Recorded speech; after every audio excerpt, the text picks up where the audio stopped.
Hi, welcome to our fourth second grade reading lesson. I apologize, this is a few days late. It's been a crazy week. But all the videos should be uploaded.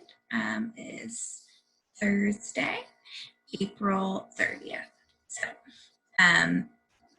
all videos for the week, so second grade reading, second grade math, kindergarten reading, kindergarten math should all be uploaded today. Thank you all for being patient. We've been talking a little bit about blends and digraphs and spelling words. So now we're actually going to read a short story that does contain some blends and digraphs. Let me share my screen.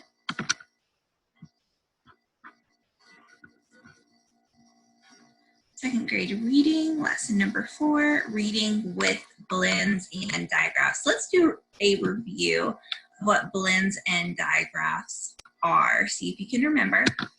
What is a digraph? I should not have an S. Sorry. What is a digraph? A digraph is two consonants that join together to make one sound. So it's two letters, particularly consonants that come together to make a new sound. So here is a list of some of our digraphs. CH says ch, SH, sh, TH, and WH. Those 4 digraphs are 2 letters that are consonants, so not vowels, 2 consonants that come together to make a new sound. C normally says k, H normally says h, but when we put it together, it doesn't make either of those sounds. It doesn't say k, it says ch, which is a brand new sound. So that's what a digraph is. A blend, or blends, a blend is 2 or 3 consonants that are all side by side, that are all together, but they still make their own unique sounds, but only consonants. No vowels can be in them. So remember, our vowels are A, E, I, O, U, and every other letter is a consonant. So I made a list of a few blends for us to look at. BL does not make a new sound like a digraph. It's a blend, so we just blend those 2 sounds together. So do them with me. BL says bull. You say it. Bull. SL says soul.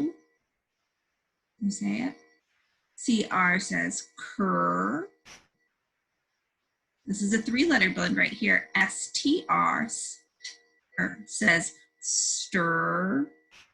PR says per. Remember to say them with me. SPL, 3 letters again, spool. ST says, and TR says true. The last one, sorry. PL says pull. Okay. So here is a short story, and it contains some blends and some digraphs. Remember, blends and digraphs are different. So what I want you to do first is you can pause the screen and just take a minute to see which blends you can find and which digraphs you can find. First, I just want you to find the blends. Just find the blends. So go ahead and pause your screen and do that.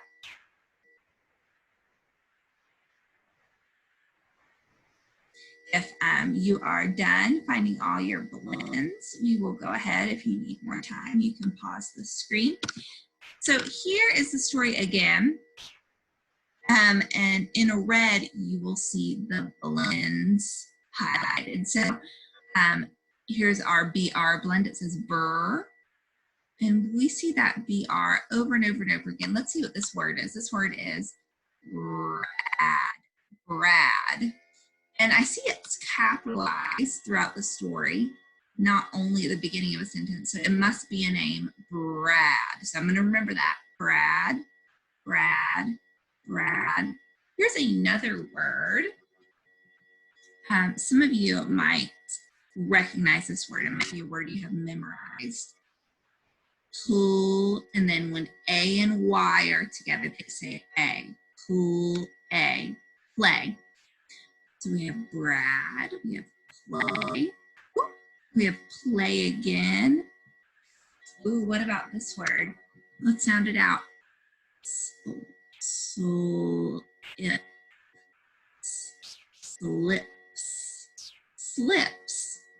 So slips is a word with a blend. You might be thinking, wow, P and S are two consonants that are side by side. Are they a blend? No, they are not actually. And here's, if I cover up the S, that word is slip. If I uncover the S, it slips. This is actually a suffix. It's something that we add to a word to change the meaning a little bit. Slip, slips. So that one actually is not a blend. It's just a suffix. And then over here, you guys are probably noticing something at the beginning of this word, but it's not a blend. But we do have a blend at the end of this word. What does CH say? Chest. Chest. So that's the word chest.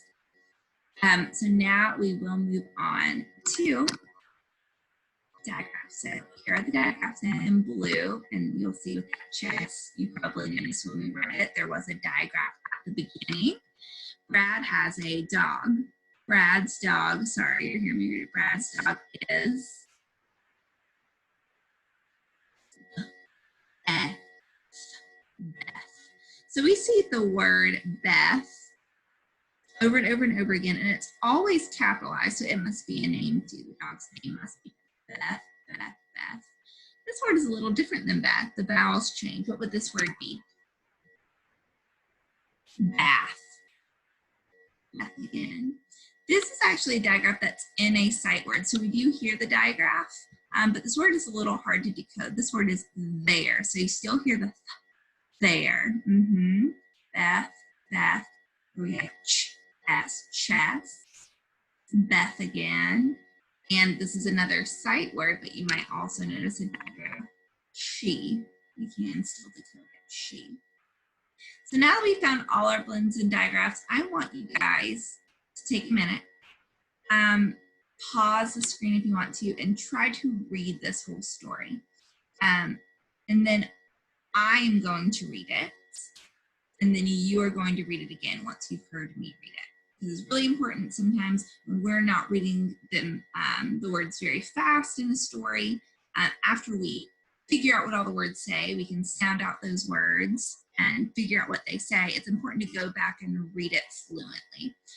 So take a minute and kind of, it's okay if it's hard, you can do it.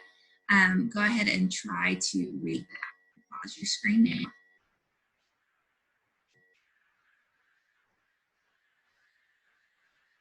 If you have unpaused and have not finished reading the story, try to pause again and complete it. If you've already finished it, we can go ahead. So I'm going to read it out loud. Listen and follow along as I'm reading it. Because if you follow along as I'm reading, you're going to start to remember what you're hearing from my mouth. And you're going to associate it with that word, and it's going to make it easier to read. It's so important to follow along. So I'll have my cursor and my little arrow here for you to track to. Actually, I'm going to read it on this one so that y'all can still really see those digraphs and blends. Brad has a dog. Brad's dog is Beth. Beth likes to sit on Brad's lap. Beth likes to get a bath. Beth likes to play.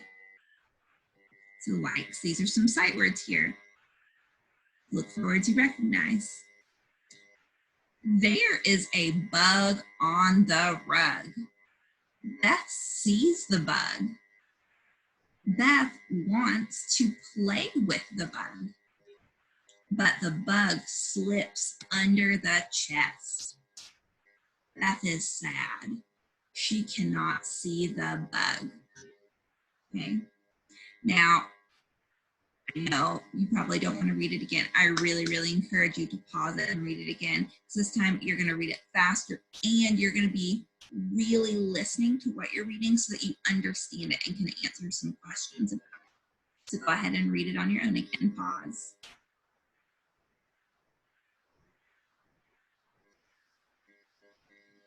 Okay.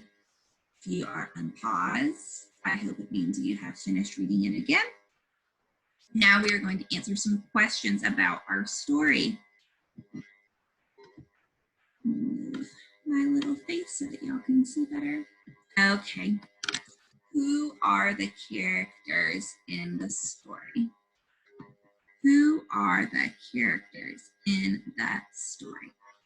So we want to be really sure when we are answering questions about a story that we are answering in a complete sentence. So we restate what the question is asking us. So who are the characters in the story? Say them out loud. Who are the two characters in the story? Brad and Beth. We don't want to just say Brad and Beth. We want to say it in a complete thought. So what do we know about Brad and Beth? Brad and Beth are the characters. So I'm going to start my sentence with the characters are Brad and Beth, or I wrote Beth and Brad. Okay. The characters are Beth and Brad. The next question is, what does Beth like to do? Do you remember? Beth likes to do lots of different things. What are some of the things Beth likes to do? Say them out loud.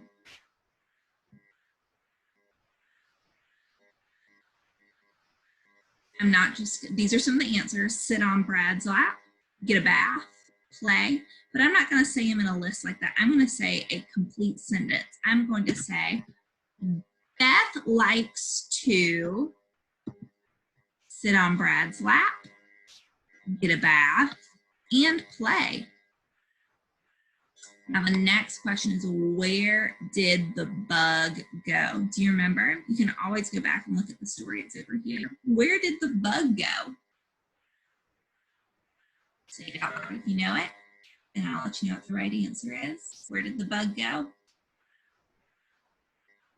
Under the chest. The bug went under the chest. So I need to say it that way I just said it. I don't need to say under the chest. I need to say what went under the chest. The bug did. So the bug, right here, slips under the, ooh, not the rug. Miss Hardy made a mistake. I'll go back and fix. Maybe I can. Yes. I'm going to scratch it out. Rug. I don't want that. Even teachers make mistakes. Okay. Chest. Now I have chest. I have the right answer. The bug slips under the chest. Oh. Sorry, doesn't know how to.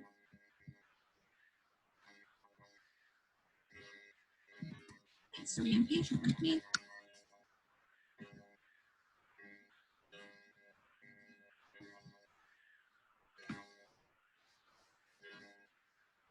It is not wanting to do it for me. The bug slips under the chest. We're just going to know that right there it should say chest. So how does Beth feel at the end of the story? What happened?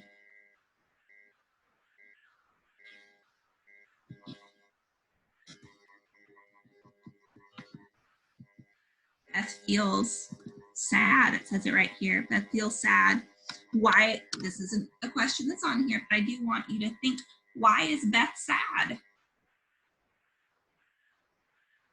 She wanted to play with the bug, but where did the bug go? Under the chest. So the last question is a prediction question. We are going to try to look into the future and see, based on the story, and there's no wrong answer, what do you think will happen next? So it left off that the bug went under the chest. Beth is sad and she can't see the bug. What do you think will happen? I'm imagining that scene in my head and I'm trying to think about what would happen. What are some of your ideas?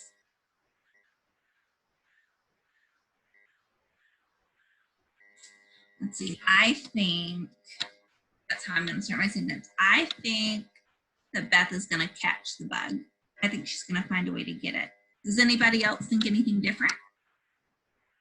We don't know what's going to happen. So prediction is just using what we think to make a good guess. So does anybody think anything different? If so, go ahead and say it out loud. Very good. Thank you. Miss Hardy does not know what is going on there, so we're just going to ignore that. Thank you guys for doing that with me. I hopefully will be able to upload the activity that goes with this lesson a little bit later today. So thank you so much.